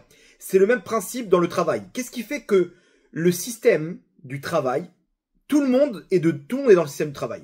Tu vois, tout le monde, quand tu lui poses la question, qu'est-ce que tu fais? Bah rien, il faut que je trouve un travail. Putain, mais t'as 15 ans, quel rapport? Tout le monde comprend qu'il faut aller travailler. Comment c'est ancré dans notre mentalité d'aller travailler? Parce que j'ai besoin j'ai des besoins, et je dois travailler pour ça. Je travaille, je reçois mon salaire. Ok, mais comment t'es prêt à souffrir de te lever tous les matins à 7 h du matin, ok, et à ouvrir le magasin, et à tout ranger, à tout nettoyer jusqu'à 9 h du soir? Comment t'arrives à faire ça? Comment trouver la motivation? Tu sais comment je trouve la motivation? Parce que je suis prêt à souffrir un petit peu, parce que je sais que dans quelques jours, je vais recevoir dans mon compte le salaire. Donc je suis prêt, cette souffrance, je suis prêt à la prendre sur mes épaules parce que dans pas longtemps, il y aura un salaire. D'accord? Et donc tout le monde comprend. Mais non, j'ai des besoins. Et pour ça, j'ai besoin d'oseille. Donc à la fin du mois, je reçois mon argent. Je vais pouvoir payer mon loyer, continuer à garder ma voiture, mes habits, mes fringues, etc. D'accord? Maintenant, moi, en tant que jeune musulman, j'ai des besoins. J'ai envie j'ai des besoins sur le plan sentimental. J'ai des besoins. Qu'est-ce qui me donne la force de tenir? C'est que j'ai pas réglé mes problèmes. Je les ai juste repoussés. On me propose, attention, tu auras un salaire. Si tu tiens le coup, mets tes désirs de côté parce que après tu vas en recevoir 70. Ok? Donc, c'est ce défaut que tu as là, de courir, ce défaut animal que tu as, comment tu arrives à le mettre de côté facilement? Comment tu arrives à mettre tes désirs de côté facilement? Parce que tu vas recevoir le salaire un peu plus tard. Qui est quoi? Ces mêmes désirs, fois 70. En grand, attention. Dieu, quand il donne, c'est en grand. C'est pas une femme, c'est 70 femmes. Tu comprenez? Donc, j'ai les forces de tenir le coup et de souffrir en silence. Comme quelqu'un qui va travailler. Comment t'arrives à déchauffer quelqu'un d'aller travailler? Impossible. Le mec, c'est dur comme la pierre. Tu peux pas le déchauffer. Il comprend, j'ai des désirs, je dois aller travailler. Ok? Attends, mais il n'y a pas quelqu'un qui va être Roser Béché là, qui va dire j'en ai marre, moi je me révolte. Ça suffit la société là d'aller travailler. Ok? Moi je décide, je fais ce que je veux, j'irai pas travailler. Très bien. Alors, tu vas habiter où? Comment tu vas vivre? Comment tu vas te marier? Comment tu vas payer tes... Ok, t'as raison. Moi je suis obligé d'aller travailler. Ouais, mais c'est dur. Je suis obligé. Et le mec il arrive à se réveiller, il arrive à travailler des heures supplémentaires, des réunions. Je suis fatigué, je te dis pas, j'ai travaillé, c'était une journée terrible. Attends, mais il y a un petit peu de vacances pour tenir, etc. Mais t'es fatigué. Le mec, il a, je sais pas, je suis fatigué, il faut que j'aille dormir. Non, je peux pas. Je dois être au travail. Et mon patron, il est dur. Si je suis en retard, pour prendre une journée de vacances, faut 2 semaines à l'avance, machin. Donc c'est exactement pareil. Là-bas, pourquoi personne ne bouge? Pourquoi ils sont droits? Parce que là-bas, c'est pas la même relation. C'est une relation de travail. Par contre, dans le Ham Israël, c'est une relation de père-fils. Et tout le monde est d'accord que le père, il est un peu moins sympathique. Là, qu'est-ce qui se passe? Là-bas, c'est une relation, c'est le tonton. Ok? Le tonton, il donne des bonbons à tout va. Dès qu'il viens ici, je te dis, boum, une sucette. Vous savez, dans la synagogue, il y a toujours un vieux là-bas, il a tout le temps un sac de bonbons avec lui. Et tous les gosses, il leur rentre des bonbons dans la bouche là-bas. Des bonbons et des bonbons. Et des gâteaux et des bonbons. Et eux, ils le kiffent. Vous êtes d'accord avec moi que pourquoi tout le monde le kiffe? Parce que tout le monde est proche de lui. Il n'y a personne qui lui fait la tête. Même s'il vient, il te demande des fois, ramasse les chumashim là-bas, ramasse les livres là, dans la synagogue. Ok, il n'y a pas de problème. Pourquoi? Parce que je sais que derrière, il va me donner un bonbon. Ok. Par contre, tout le monde est d'accord que le papa, il est un peu moins sympathique. Le papa, il est obligé de mettre des règles. Parce qu'il veut pas que son fils, il termine avec 100 dents. On va lui arracher toutes les dents. Donc lui, il n'y a pas des bonbons. Il y a des bonbons dans certaines occasions.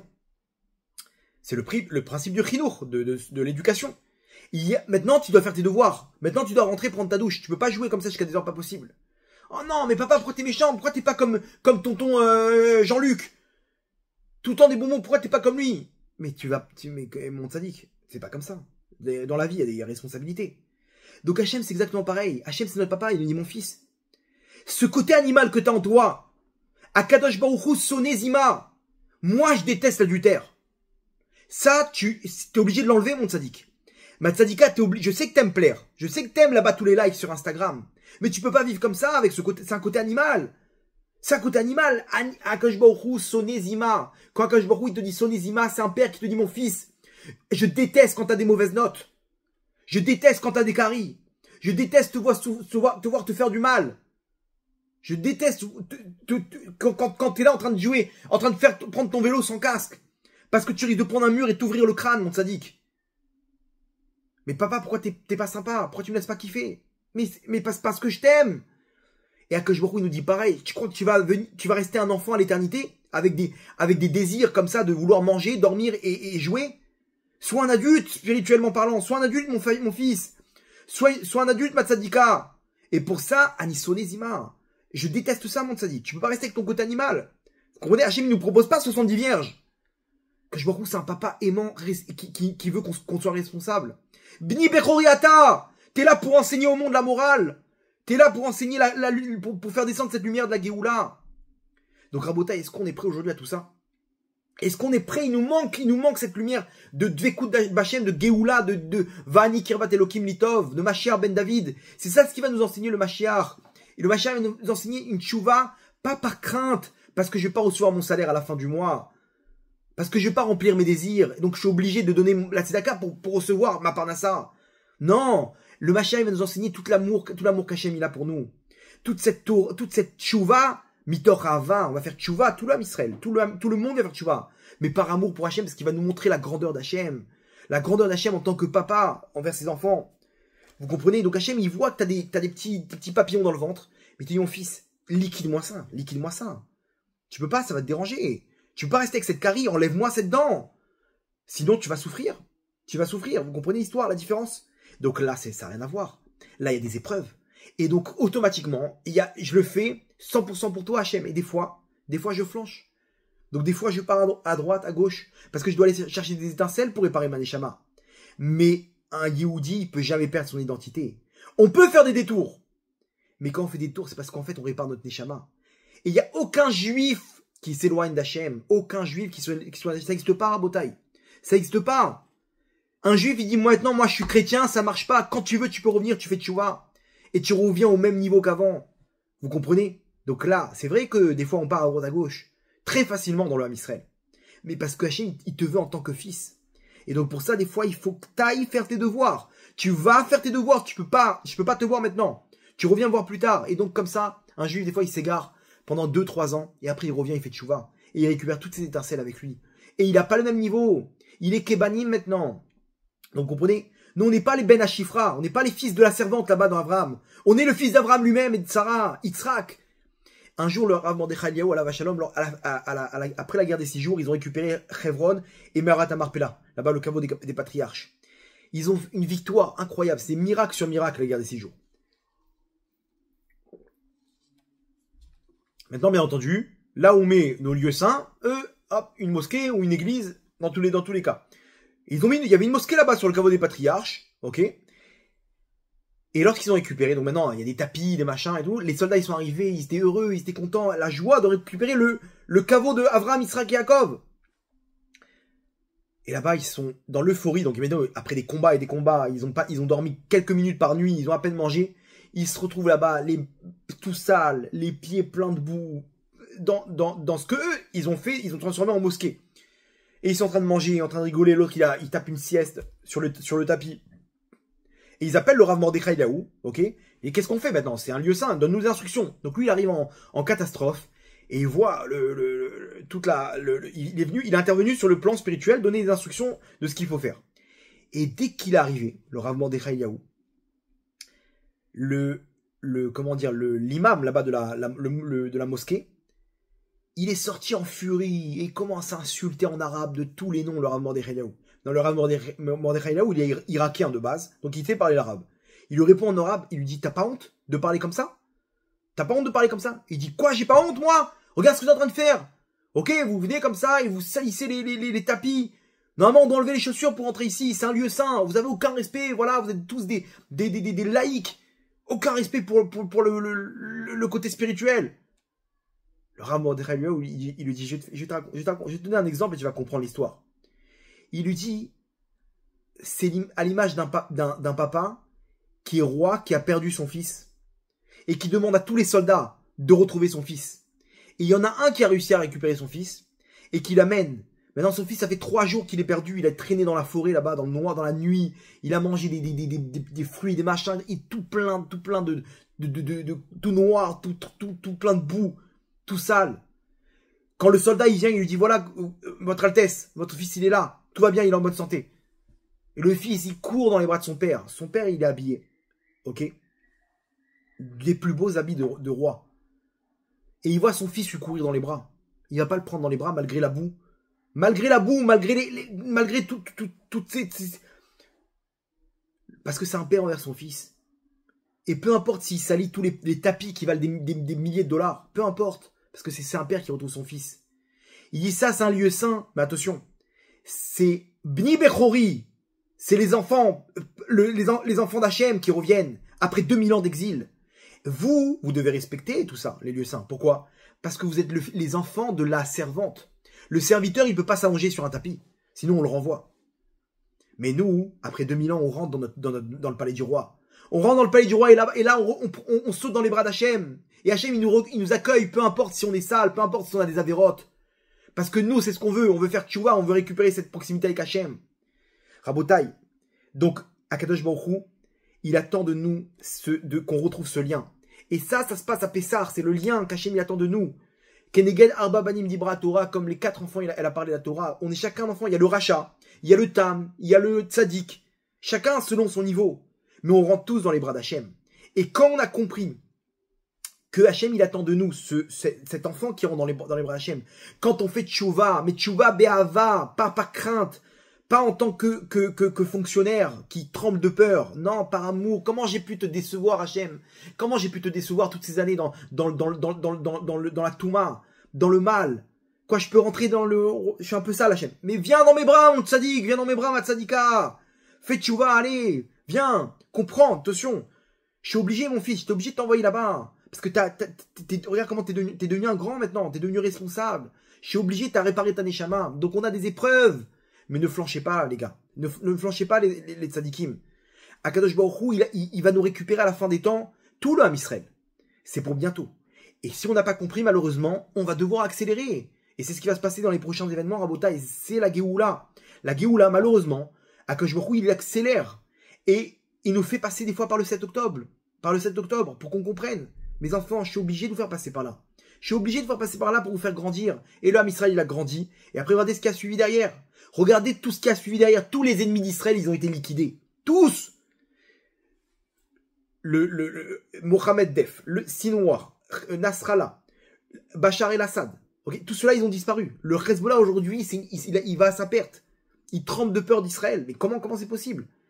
Le président iranien, là-bas, il est Raisi. Tu vas dire, non, c'est les grands saignements, le Mossad. Non. Hachem, il prend l'hélicoptère, bouge de là, bouge. Tu quoi, tu donnes des armes au Hamas? Maintenant, je vais régler le compte de chacun. Les outils, regardez, Poutine qui était là en train de donner les armes, il a disparu, il se fait massacrer en Ukraine. Vous comprenez? Donc on est tous en train de l'Europe, ils étaient contre Israël, l'Europe est en train de faire faillite, Rabotai. Trump, il est en train de liquider l'Europe sur le plan économique, il n'y a plus rien à faire là-bas, Rabotai, il n'y a plus rien à faire. Donc Hachem, il te dit, maintenant, on va faire que avancer. Ça va être que des bonnes nouvelles sur bonnes nouvelles. Mais venez, rentrez dans le palais du roi. Rentrez dans le palais, les tzadikim. Rentrez dans le palais, c'est comme ça que ça marche. C'est ça le lien que j'attends de vous. Ce lien que j'attends de vous, c'est un père avec son fils, un fils envers son père. Tu vois comment ça marche avec ton fils? Tu vois que des fois, tu lui demandes des choses. Des fois, malheureusement, il y a des petites épreuves. C'est ce que je demande. Mais attention. Ça, c'est le mauvais côté. Mais derrière, il y a le bon côté. Le bon côté, c'est que tu vas sentir tout l'amour que j'ai pour toi. Toute cette lumière que j'ai pour toi, et là, tu pourras plus te séparer de moi. La seule chose qui va te motiver, c'est comme David Ameller. Vani Kirvat Elokim Litov. Et ça, c'est la lumière de la Géoula. La proximité avec Hachem, c'est la lumière de la Géoula. C'est cette soif d'amour pour Hachem qu'on va courir comme de la drogue, comme de l'oxygène. Donne-moi un petit peu de proximité là. Une petite taf de proximité avec Hachem. Je t'en supplie là. Donne-moi un truc. Ça, Rabotai, c'était David Ameller. David Ameller, c'est la vraie malchoute. La vraie malchoute, la vraie proximité avec Hachem, c'est le Beth Amikdash qu'on attend avec impatience. Le troisième Beth Amikdash. La Gemara dans Souka, elle ramène que Rabbi Shimon Bar Yochai, lorsqu'il est sorti de la grotte avec son fils, il voit là-bas tout le monde est dans le shaker. Tout le monde, il voit, lui, il est en train de courir derrière sa parnassa, l'autre comme ça. Et Rabbi Shimon Bar Yochai, il enseigne cet enseignement-là à son fils. Il lui dit, tu vois, s'il y a 10 personnes, ok, qui ont compris qu'est-ce qu'Hachem il attend de nous pour décrocher la Géoula, on fait partie, toi et moi, de ces 10 personnes. Nous deux. Si il y a 5 personnes, toi et moi, on fait partie d'eux. S'il y a 2 personnes qui ont compris, toi et moi, on fait partie de ces 2 personnes. Pour lui dire quoi? Lui dire, sache que ce qu'on a vu mettant la grandeur d'Hachem, ce qu'il attend de nous Hachem, c'est ce lien-là de père et fils. On a compris ça, c'est la Géoula, c'est ça la Géoula. Maintenant, Rabbi Shimon continue. Et s'il n'y a qu'une personne qui a compris le Hémet, donc vas-y, je te vois venir, c'est moi. En gros, s'il n'y a qu'une personne, par contre, c'est moi. Ok? Non, il s'est arrêté là, Rabbi Shimon. S'il y a 2 personnes qui ont compris, c'est toi et moi, mon fils. Il n'y a pas plus loin? Non. Maintenant, vous avez compris pourquoi. Il n'y a pas plus loin, il n'y a pas qu'une personne, parce que c'est que le père et le fils qui peuvent arriver à être dans le Hémet. Parce que c'est que là-bas que tu comprends qu'est-ce qu'Hachem il attend de toi comme réceptacle pour recevoir cette lumière de la Géoula, qui est comment dire, ce lien de père-fils.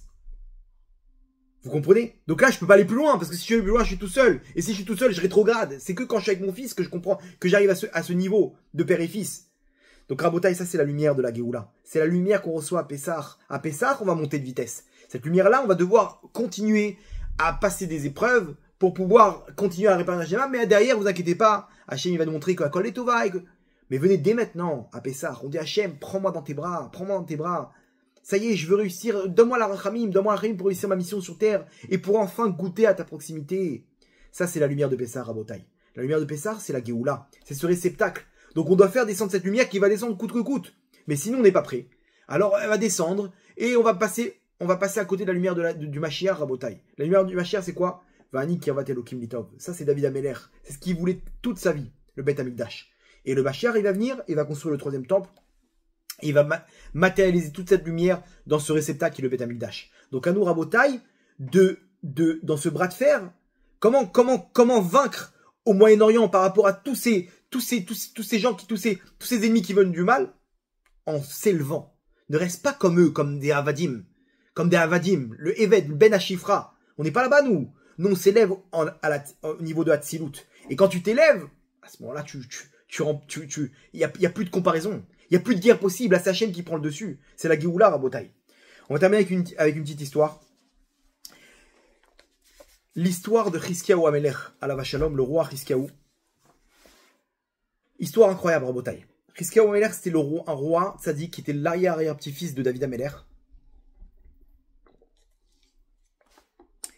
Et nous dit les prophètes, nous disent les Nevi'im, Vayi bishnat shalosh leoshia ben Ela melech Israël, malach Chizkiyahu ben Achaz melech Yehuda. Aussi commence le règne de Chizkiyahu, le fils du roi Yehuda, de Achaz, le melech Yehuda. Alors que vous sachiez, à l'époque, le Ham Israël était divisé en 2 royaumes. Le royaume d'Israël, 10 tribus, et le royaume de Yehuda. Les 10 tribus, ok, elles étaient malheureusement pas dans le droit chemin, et elles ont été exilées par un roi qui s'appelle Sancheriv. Ok, c'est le roi assyrien au-dessus donc dans le nord d'Israël. Ils ont exilé les 10 tribus à travers le monde, et lui-même il a mélangé tout le monde. On nous dit regardez ce que nous décrit le prophète sur Chizkiyahu. Vaya sayachar ben Hachem, il faisait ce qui était droit aux yeux d'Hachem. Kechol asher asa David Aviv, comme il a fait son père David, son aïeul plus exactement. C'est-à-dire quoi? Chizkiyahu, il faut savoir une chose. C'était comme David Amelech. Exactement comme David Amelech. La même proximité, la même catégorie. Ce même type de Neshama. Bachem Eloké Israël Batar. En Hachem, le Dieu d'Israël, il a mis toute sa confiance. Ok? Donc ça veut dire quoi? C'est-à-dire que Chrésiaou, à l'époque de David, il aurait pu aussi frapper Goliath. Il aurait pu dire aussi à Goliath, moi, Hannibal, tu viens avec moi avec des pierres, moi je viens Bechem Hachem Elokai, je viens au nom d'Hachem. Je viens Bechem Hachem. Je viens au nom d'Hachem. Comme ça, il est venu David Ameler. Il était Batouar Bachem, confiance en Hachem. Ve'acharav lo aya kamou bechol malchei Yehuda. Après lui, il n'y avait pas comme lui dans tous les rois de Yehuda. Ve'asher ayu lefanav, et qu'il y a eu avant lui. Vaïdbak Bachem, écoutez bien, Vaïdbak Bachem, Losar Ma'acharav, il était Davouk Bachem, ok? Donc on parle, il avait toute cette lumière en lui, toute cette lumière. Vaishmor mitzvotav asher tziva Hachem et Moshe, et il gardait toutes les mitzvot. C'est pas il avait le mauvais côté du fils envers Hachem. C'était pour que non, il respectait toutes les mitzvot, comme ce qu'il a enseigné Moshe dans la Torah. Ve'aya Hachem imo, bechol asher yetze yaskil, comme David Ameler. Va Hachem imo. Là-bas, David Ameler, lui-même, Hachem, il était avec lui. Va Imrod be Melech Ashur velo avado. Le Melech Ashur, il voulait de l'argent, il a dit non, moi je suis serviteur d'Hachem. Et là, regardez la suite. Uika et Pelishtim ad Aza. Et grâce à toutes ces lumières qu'il avait, de Dvekut Bachem, il a pu frapper les Pelishtim à Gaza. Ok? Cette phrase-là, vous comprenez maintenant pourquoi? Parce que c'est quand tu es Davouk Bachem. Tu t'élèves au niveau de Hatzilut, au niveau de Banim Atem Lachem Elokechem, et donc tu peux frapper facilement le Eved, qui est Asa et les Pelishtim. Très bien. Bon, je vous passe les psukim, mais en gros, Sancheriv, il dit ok, je vais en faire qu'une bouchée. Il prend avec lui, Sancheriv, 180 000 chefs de guerre. C'est-à-dire qu'il vient avec des centaines. Ils l'ont dit, écoute bien. Les autres, ils n'étaient pas dans le chemin d'Hachem. Mais comprends une chose, c'est que lui, Hiskiaou, c'est un roi tzaddik. Là-bas, toute la région de Yehuda, il connaissait, la Gemara nous témoigne que les enfants, ils connaissaient, Hiskiaou, il a mis une épée dans tous les bâtés midrashot. Dans toutes les synagogues là-bas, il disait, celui qui étudie pas la Torah, il sera tranché par cette épée.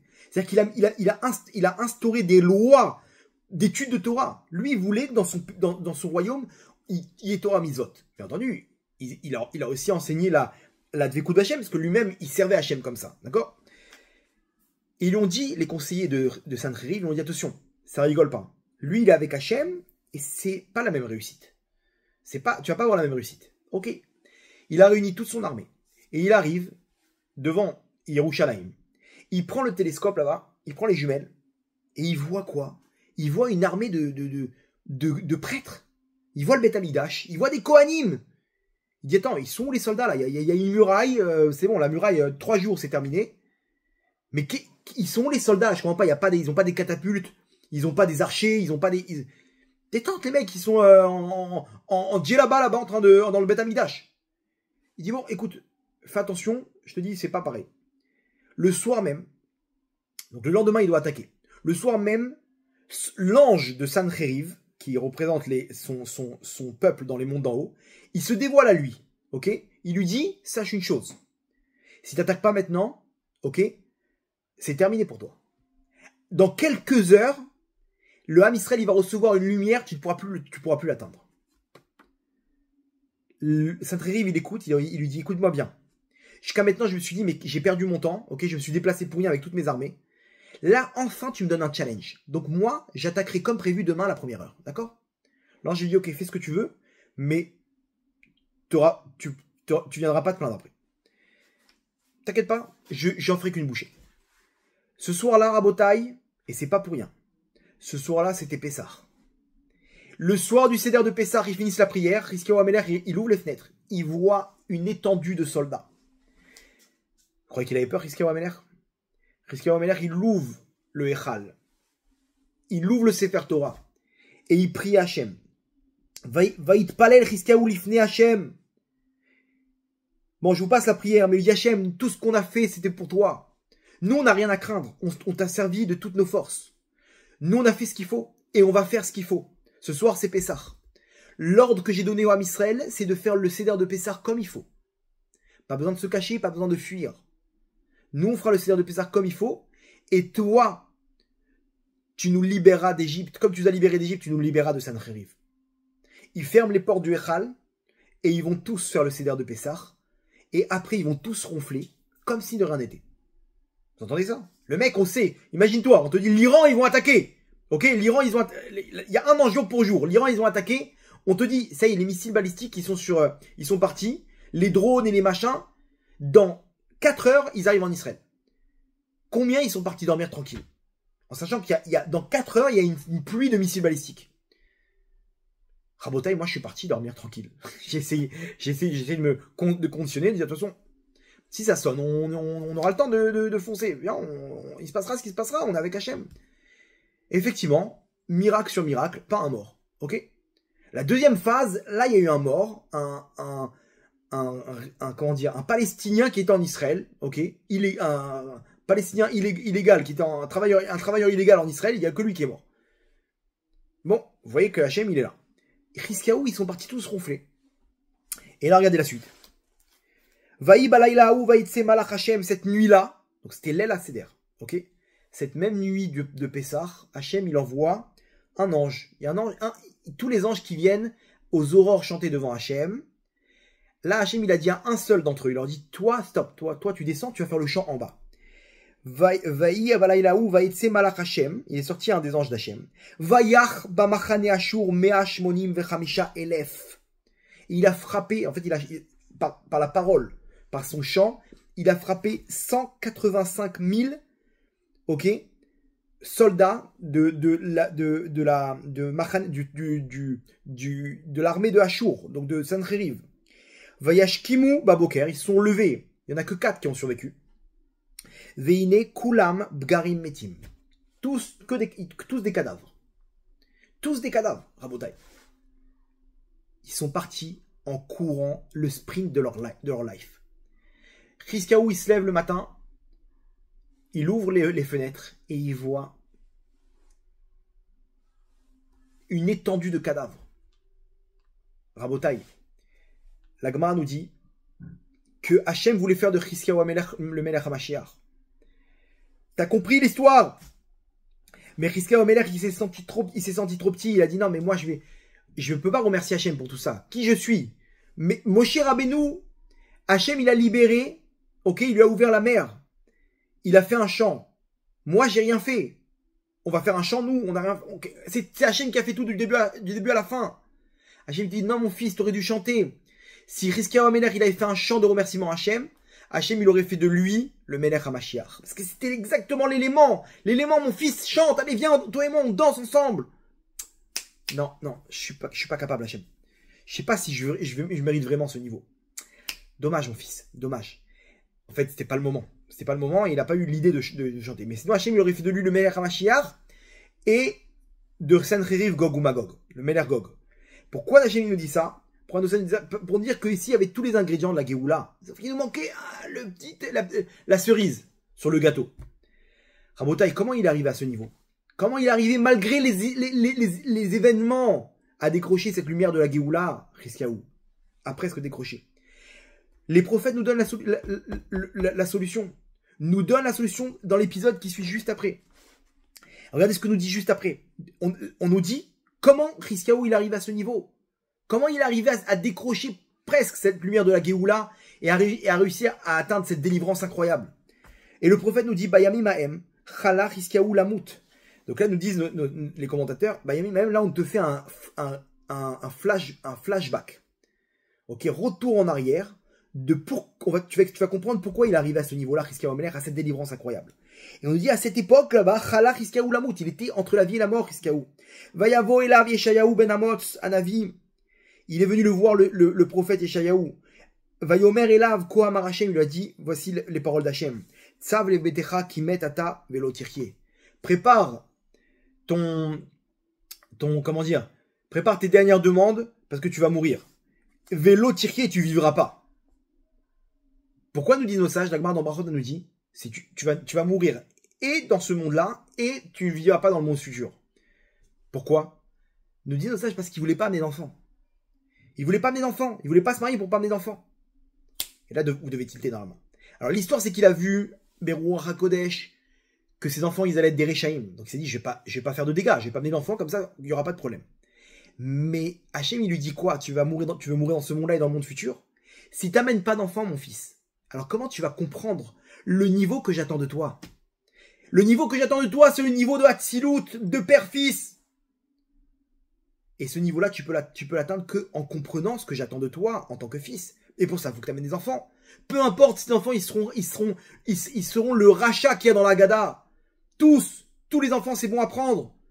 Amène un enfant parce que là, Rizkaou, il te manque quelque chose dans ta neshama si t'as pas amené un enfant. Tu ne pourras jamais comprendre ce que j'attends de toi. Et donc, tu vas mourir dans ce monde-là, tu n'as plus rien à faire dans ce monde-là, et dans le monde futur. Tu vivras pas l'éternité. Pas que tu n'auras pas de Gan Eden, mais tu n'auras pas ce niveau de Hatzilut, tu resteras au niveau de Bria, Yetzira et Asiya. Tu pourras jamais atteindre ce niveau de Hatzilut. Et donc, tu auras perdu l'éternité, Rizkaou Améler, tu auras perdu l'éternité. Donc Hachem, qu'est-ce qu'il fait? Il prend le prophète, dit à mon fils Rizkaou, qu'il lui manque une lumière. Et là, Vayasev et Panav el Akir, il a tourné sa face vers le mur. Vaïtpalel el Hachem, les morts. Anna Hachem, il a commencé à prier Hachem. Il lui dit Hachem, Zechorna et Hachem alarti lefanecha bemet ou belevav shalem. Rappelle-toi Hachem, écoute, ok, il me manque un petit peu pour arriver parce que j'ai pas d'enfant. Mais j'ai voulu ce niveau-là, Hachem, je t'en supplie, juge-moi avec miséricorde. Avec tout ce que j'ai voulu faire. Et il a pleuré, Vayef, Rizkaou, Bechi Gadol. Hachem, je suis ton fils. Il a pleuré comme un enfant. Vayeshaou, lo yatsa. Yeshayahu, il n'est pas encore sorti. Atichona ou Dvar Hashem, Aya, il a les morts. Hashem, il dit vite, rentre. Et dis-lui que maintenant, il va être lui, le roi du Ham Israël. Kohamar Hashem, Eloé David. Le Dieu de David. Dis-lui bien que je suis le Dieu de David. Pourquoi pas le Dieu d'Abraham, Yitzhak, Yaakov? Pourquoi pas le Dieu d'Israël? Non, parce que là, il va atteindre cette lumière de ma chère Ben David. Avicha. Shamati atfila techa raiti dimacha. J'ai vu tes pleurs, j'ai entendu ta tfila. Ine rofelecha bayom ashlishi ta'ale bet Hashem. C'est bon, tu vas guérir le 3e jour et tu pourras monter dans la maison d'Hachem.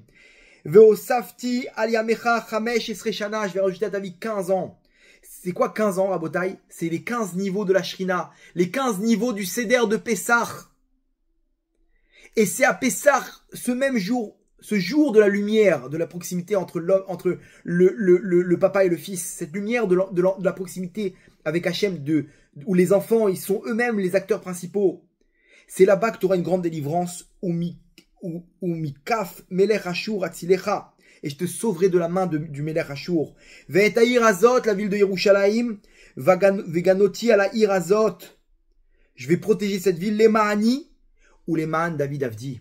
Pour moi et pour mon fils, pour mon serviteur David. Vous comprenez ce qu'Hachem il le dévoile ici? Il lui dit maintenant, tu as atteint ce niveau, donc tu t'es connecté avec David, avec cette lumière de David Améler, et maintenant tu vas voir cette délivrance. Donc là, on nous explique que cette délivrance, elle est arrivée comment? Quand il est arrivé au niveau de père-fils, au niveau de Ben Lachem, Bani Matem Hashem Elokechem, à ce niveau de Elohé David, de David Avdi, c'est comme ça qu'il a servi ton père David, et c'est comme ça que notre ancêtre qui est David nous a transmis dans nos veines.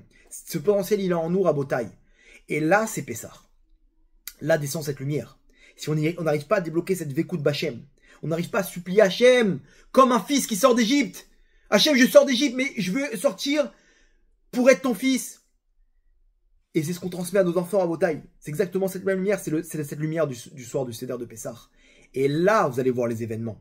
À la fin, on va tous danser dans les rues. Ça va faire peur, mais n'ayez pas peur. Continuons à avoir confiance en Hachem, parce qu'Hachem, il veut juste nous montrer combien il nous aime. Et la délivrance, elle va être incroyable. Préparez-vous à la délivrance du Ham Israël à Botaï. C'est dans quelques jours. Et pour ça, il faut qu'on débloque nous-mêmes cette lumière de la délivrance qu'on attend avec impatience. Berachamim Gdolim, Baruch Adonai Leolam. Amen ve Amen.